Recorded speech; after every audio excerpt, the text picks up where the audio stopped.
Hello, everybody. John Ivor Chester. Think I'm trying to go live here. Wait for everything to kind of kick in. There we go. Hello, everybody. John Ivor Chester, music therapist and host of Power Positive Playlist on the OBBM network. Thank you for your time. I've been doing a lot of meditating lately. I've been doing a lot of self-examination, which is just part of what I do because, and I overthink, believe me. If somebody presents me with a new idea, I say, great idea. Let me overthink it for about a couple of years and I'll get back with you. Nevertheless, I'm going to talk to you tonight and I'd love your insight as well. Here's a question. What do you think is, what do you think of this pairing of enablement versus abundance? Enablement and abundance. Of course, the real opposite of abundance is, of course, scarcity. When you have scarcity, and why this is relative to music, you're going to have to stick with me just a little bit. But the idea of scarcity is that you're a victim. You're just checked out. Everything happens to you. You have very little to say about it. So therefore, when things happen, you whine and such. And that's a POV. That's a point of view. Whereas abundance, you're in the driver's seat, okay, or God. And so therefore, you have this. You're in control, and if you're a believer, a Christian believer, you handed that control over to God. But in the sense, it's power that he gives you that you can control your own life. So putting that aside for the moment, abundance, though, is this point of view that you have. It also relates to your physical energy, to your emotional energy, and your mental energy. Now, enablement. Enablement happens from a scarcity point of view. It is a knee-jerk reaction, which again is opposite of abundance. And enablement is a behavior that people look for when they don't really know what to do. And they look for enablement. They've suffered from depression. They have been in a controlling, manipulative relationship. They're underappreciated and they don't know how to fill their own bucket.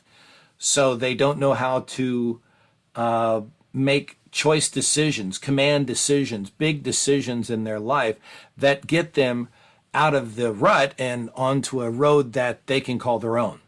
So therefore, they never have this understanding of self.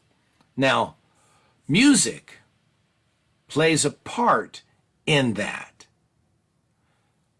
Think of the songs you listen to. Do any of them give you a sense of abundance? All right? A lot of songs that make it into popular music are normally about depression. They're normally about sadness. They're normally about fear. They're normally about loneliness, being rejected. And that way you can get this sense of belonging. Because, the Wall was a bazillion seller at the end of the 70s, beginning of the 80s, was the Wall album, double album, and people just ate it up. And the standalone single was Brick in the Wall, which is a horrible concept. And it was the top 40 song, but the song that still really resonates with people is Comfortably Numb. And people who have been through addiction, and again, diagnosed issues, or people who feel just alone, really resonate with that concept of comfortably numb. There's no abundance in that. Okay? Abundance is a concept of control. And I mean that in a loving way. You believe that you have the things in your life, you have the capability, you are enough, so therefore you can be abundant in life. You're not selfish. You give because you believe more is coming.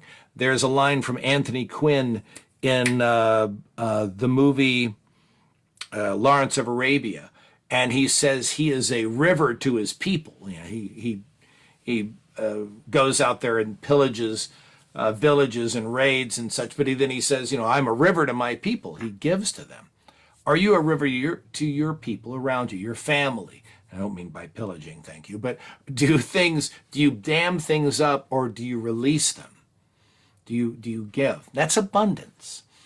People around you thrive when you're abundant. Now, please let me pause here for a second and say, I ain't getting this 100%. I'm learning this day by day. I'm going through an abundance challenge, and I'm learning it in fits and starts, because a lot of the things I told you about at the beginning, as far as suffering from diagnoses and rejection and things like that I had, and certain diagnoses, what have you, as a child even, I went through. But after a while, I finally got sick of saying I need to stop making my past dictate my future. So I had to even start listening to different music. And that meant having an abundance attitude about my music. Now, I listen to meditational music any time of the day. Most people do it at night or when they want to just meditate. But I do it when I'm doing dishes. I'll do it in the shower. I'll do it when I'm driving. I got to do it when I'm driving in Dallas, please.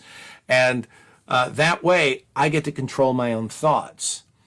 And that's one style of music. There's other forms of music you can listen to that give you a sense of abundance. For example, if you want to listen to some jazz, some R&B, hey, rock and roll's got it too, but you have to know that it has a carrier built into it of a rebellion and a negative sense to society. And that often doesn't speak of abundance. That's normally a fear response. So that's scarcity. So your homework today, my friends, is going to be start listening to, remember, I always say the first step to starting to get the understand and control the power of your own playlist is to listen. Great conversations happen by listening. Great relationships happen by listening. Be a good, empathetic listener, where you're the mouth closed, you use the two things here and less of the one thing here, and you're nodding and you're making eye contact, and you're letting the person across from you know that it matters. I have been successful in having all kinds of conversations where I don't agree with their point of view, but because I let them know that they have a degree of worth in this conversation, that anything is possible. So you listen to your music with a belief of understanding. You want to understand what they're trying to say. Look it up if you want to find out what they're trying to say, if you don't understand it. Or listen to it, and here's something a little bit more introspective. How do you interpret it? How do you interpret that song? What does that song make you feel like? What does it say to you? Is it something that builds you up? Does it give you an abundance belief? Or does it give you a sense of lack? And so therefore it takes you to the next step of enablement. You don't want music to enable a bad behavior. Okay? Fear, loneliness, addiction. You want something that gives you a sense of abundance, which is ultimately power. You want power. Right now, 50% of the country is feeling like they are powerless. I get that.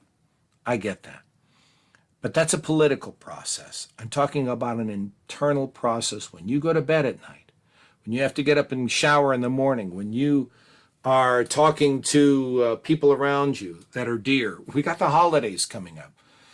How well can you integrate, how well can you integrate with people to have your own social needs met so you don't slip back into a depression, into an addiction?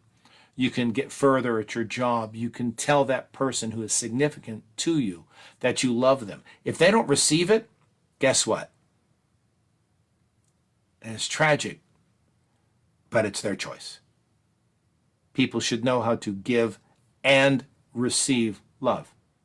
All this comes out of how you listen to your music. So do like A lot of us did when we were young. Grab yourself a pair of headphones. I know they have earbuds now, but grab yourself a pair of headphones, sit in the corner, and just listen to it nice and loud, and you feel the blood come down. You're, oh man, it's so loud.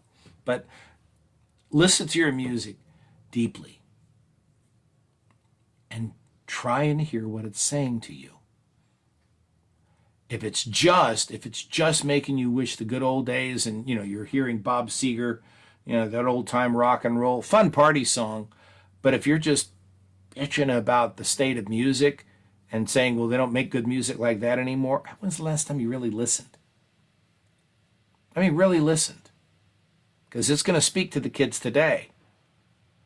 I meet people in their 30s and they're talking about how cool Nirvana was, or cool how I recently met somebody said that they thought Lil Wayne was just really cool, and he was their favorite in high school, and they've been out for over 10 years. So all of a sudden, Lil Wayne was an oldie to them. Yeah, enablement versus abundance. Not normally two things you think as polar opposites. One is a response that happens from lack, and the other one is a choice that you make so that you can have some peace in your life. There are a lot of people that have been poor and felt a sense of abundance, and I'm talking about financially. And there are people who have been very rich who always have a sense of scarcity. I remember as a kid, I used to read a lot of the Guinness Book of World Records, and there was this most miserly person, and she passed away like in the 30s or something, and she was worth millions of dollars. When she died, all she had in her possession was a tin box with a scrap of soap in it, whereas her bank account had several $100 million. She lived scarcity, but she could have lived abundantly and blessed a whole lot of people. And that, my friend, is what this is ultimately about. Because when you believe in your abundance, you end up helping other people. You really do. Your best friends. I have this picture. I have a guitar too, I just kicked. I have this picture in my head that when certain stages of my life come to pass, and they will, me turning to some friends and start helping them out and blessing them, helping people in my community, helping people that I believe are kind of the underbelly of society, and they don't have to be probably the people you think. So what are you going to do with your abundance? Start listening to your music. If it doesn't give you a sense of abundance, dump it. Put it in the back burner for now. Put it in a playlist that says "Not today," and start filling it with new stuff, or stuff that gives you a good feeling of abundance that maybe is an older song. Get on Spotify, the regular suspects. You can even YouTube and what have you that start to play new music for you. Ask your kids, your grandkids, for those of you who are, just 60s, like from the 1960s. Ask your grandkids what they're listening to, and they'll tell you. My kids, I'm proud of them. They like everything from Cream and Led Zeppelin to K-pop, electronic music. And boy, oh boy, do they defend it. And sometimes I deliberately poke them so that they can defend it. Sometimes it's just an emotional response, but sometimes they come up with some real good reasons why it enables a better behavior in them. And that's what I'm asking for you, or from you. Start becoming enabled in a good way of abundance, and dump the enablement that brings up the old habits, the old memories. Leave them behind. You have any questions, feel free to drop a comment. Love to hear it.